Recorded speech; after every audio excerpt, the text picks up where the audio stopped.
I am Njeri Maina, and I am a trained addiction prevention and treatment counselor.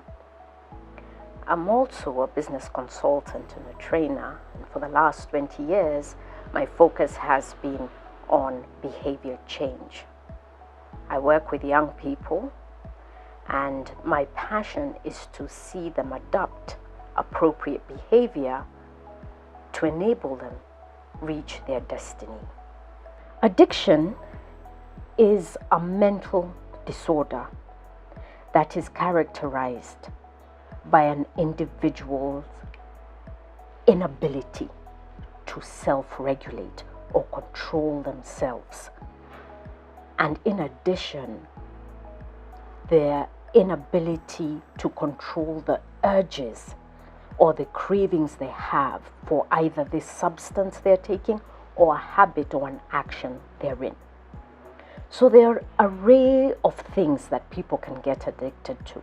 There is alcohol or drugs, whether they're drugs you can get off the counter or prescribed by a doctor, or street drugs. You also have tobacco, and all those fall under substances. But you also have habits that come from practice. Food can be addictive. Gambling can be addictive.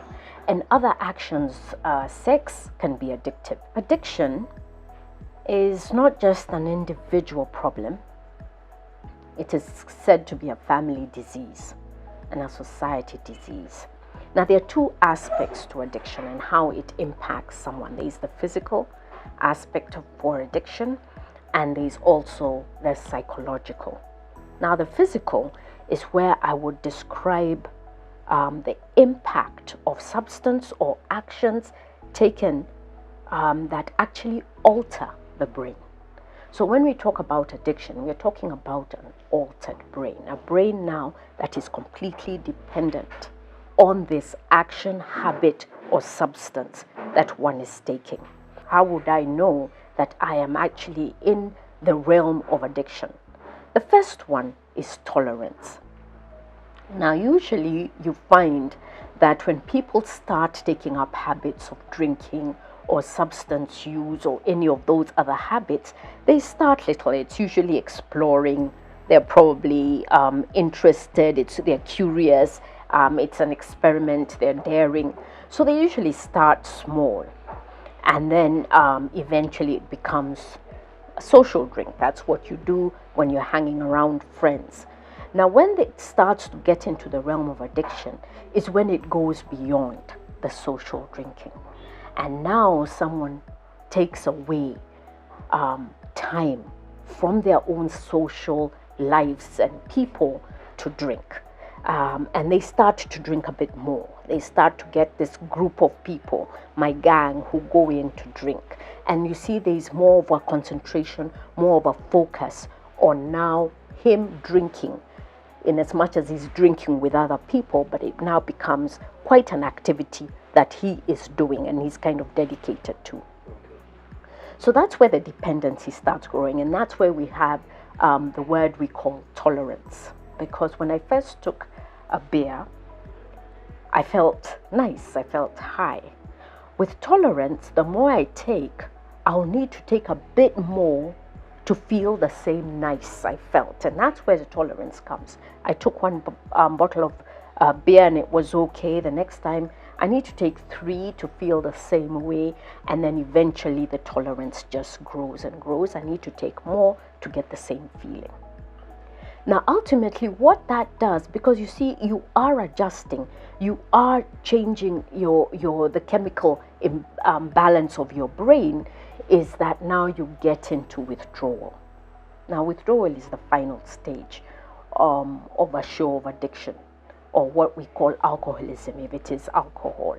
And this is where you're unable to live or feel normal without taking a substance or doing this activity. So you actually are not taking it to feel high or to be social. You're taking it so that you can feel normal. And this is where now, after the binge drinking and after hiding to drink, you start to have eye openers, kutoa lock. because you can't face the day without it. You just need to feel normal. Now, at that point where there is withdrawals, there are tremors, you're in a bad mood, you can't think, you feel very demotivated without the substance, then you are in addiction behavior.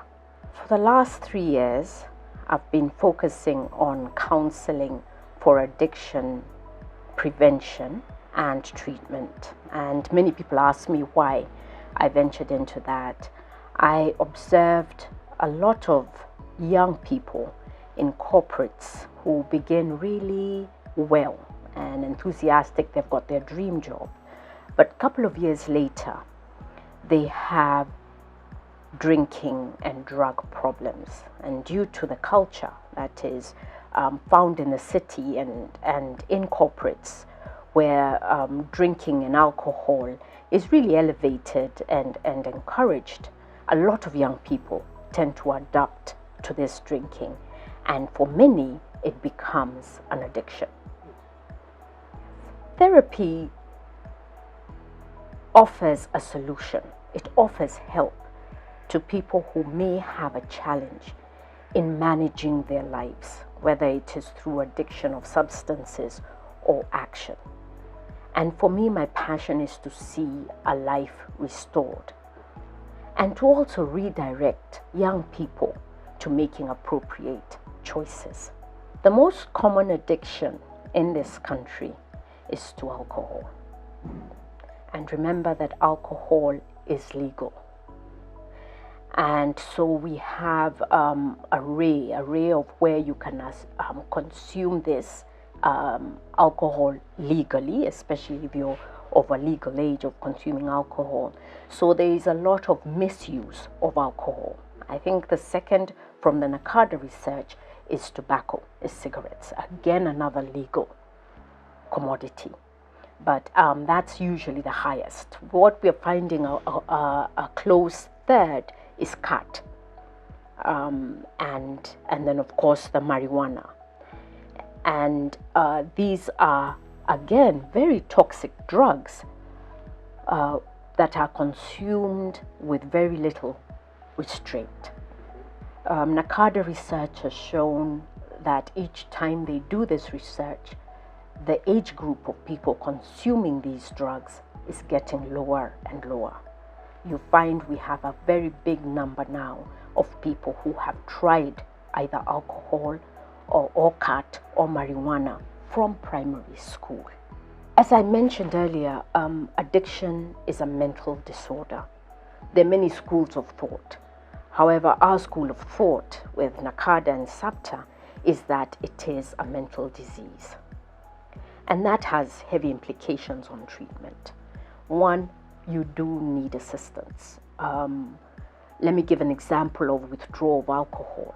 Not only is it hard, it is dangerous because there's actual physical changes in a human being. So the first thing is, even if it is a disease, the addict must want to change. They must be determined to change their lives. And from there, they seek help. Centers like HISIA are good centers where they can actually refer someone. Now, with addiction, it will be important to see a counselor who will then refer you to either detox program and a rehab program. Now, in as much as I have talked with a number of young people who are in rehab programs, it is a brand new experience, especially for someone who has been in addiction for a while. Remember, when they're living this life of addiction, the only thing that controls them is their urges and their desires to have more of whatever it is they're taking. Of course, when you go into a detox, it's substance free. But there is an assistance of a medical assistance where you can stabilize your body. But when you go into a rehab, really basically it is change behavior. One aspect of addiction is the relapse. In fact, they say the relapse is part of the cure. Remember that your brain has been hijacked. There's been a biological shift, change in your brain makeup. So right now, as you, who is not an addict, is motivated to get up and do normal things, go to the office, an addict's brain is motivated on different things. Their character has changed. And when they go in for 3 months, that may not all change. It's not possible for them now to come back and change. But relapse, because now the urges and the cravings are now part and parcel of their brain makeup. Sometimes it's uncontrollable. They may not be able to control it. A relapse is not a failure. It's just part and parcel of a chronic disease. Just like you can have a recurring of cancer. This is a chronic disease. So that happens. But let me give you a few pointers of the danger signs. Now you've heard the information and you know what to look out for: the binge drinking, blackouts. If you're having blackouts, wake up and you don't know where you are, or you find yourself in someone's house, you can't remember what happened last night, that's a serious, vicious sign. If you get upset and you're angry at people's concern and they keep telling you, aren't you drinking too much? What's the problem with this drinking? And you get defensive when people show concern and you get angry, that's a sign. If you've tried very hard to stop, because they do stop. A lot of people in addiction will tell you, I can control this thing. But addiction is the only disease I've seen where people lie to themselves that they don't have it. So they try to stop it. They will go maybe a month, 2 months, and then come back. If that has happened, it's an experience, then you need to seek help. Also, if you need an eye-opener. If you wake up in the morning and you can't face the day and you don't feel like anything unless I just saw a lock, that's a serious problem. You need to seek help. I think at a point where they themselves are having to defend their actions, where they have to hide to go and drink, where they are seeing relationships are getting affected, where they see that they're at high risk of either their employment, people already are telling them, or they are identifying high risk behavior, like getting into a car when you're completely intoxicated and driving, operating machinery when you know you're intoxicated, going to the office when you know you're drunk.